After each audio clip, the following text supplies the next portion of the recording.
So Mimi, thank you for taking some time to chat with us. I just think that the work that My Sister's Place is doing around human trafficking and domestic violence really speaks to what's going on in the world today. You know, how the conversations have evolved on a national stage, certainly on a local stage and regional stage.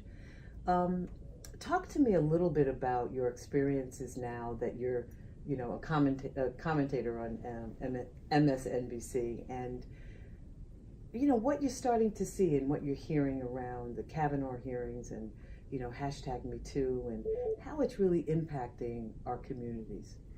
Well, Karen, so first of all, I would say that my views now and part of what I'm talking about as a commentator are shaped by what I was doing for so many years before, which was working as a federal prosecutor, Right. where I had the opportunity to work with My Sister's Place in a collaborative way on human trafficking and sex trafficking issues. Mm-hmm. And that was really my introduction to My Sister's Place.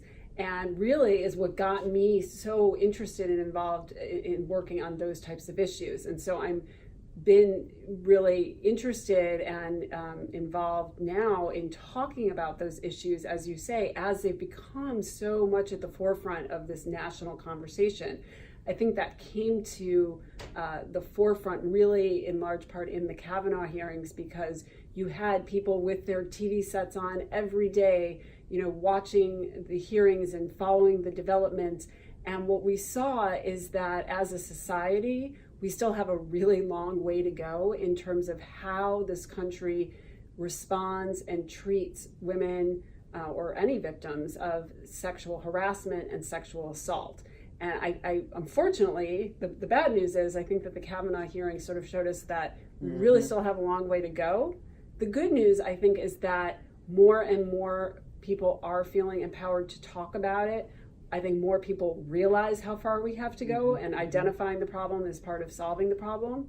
And I think places like My Sister's Place are at the forefront of moving us forward in that, because My Sister's Place, as you well know, has been working on these issues of getting people to believe victims, helping victims come forward and have their voice for so many years, albeit in a different area of domestic violence and human and sex trafficking. And now we're talking about more sexual harassment and sexual assault. But I think places like My Sister's Place are really going to be leaders in that. I think that's so important, because implicit in all of that is the power and control, that fundamental, which really controls the dialogue and controls the person who's been victimized, the ability to talk about it. And I do think that what is exciting, and I think it's a ship that's in the middle of a very big ocean, and it takes a minute to turn. But we are, I mean, when we saw the Kavanaugh hearings, and we saw people just having conversations, national conversations and debates about an issue that no one talked about, 20 years ago or even 10 years ago, it's really important. So I want to thank you for your work in the community. I want to thank you for being a member of the My Sister's Place board, and come back and see us, because I think there's a lot that we need to continue to talk about. Well, I'm a proud member of the board, and I'd like to stay as involved as I can in helping move it forward. Thank you. Thanks so much.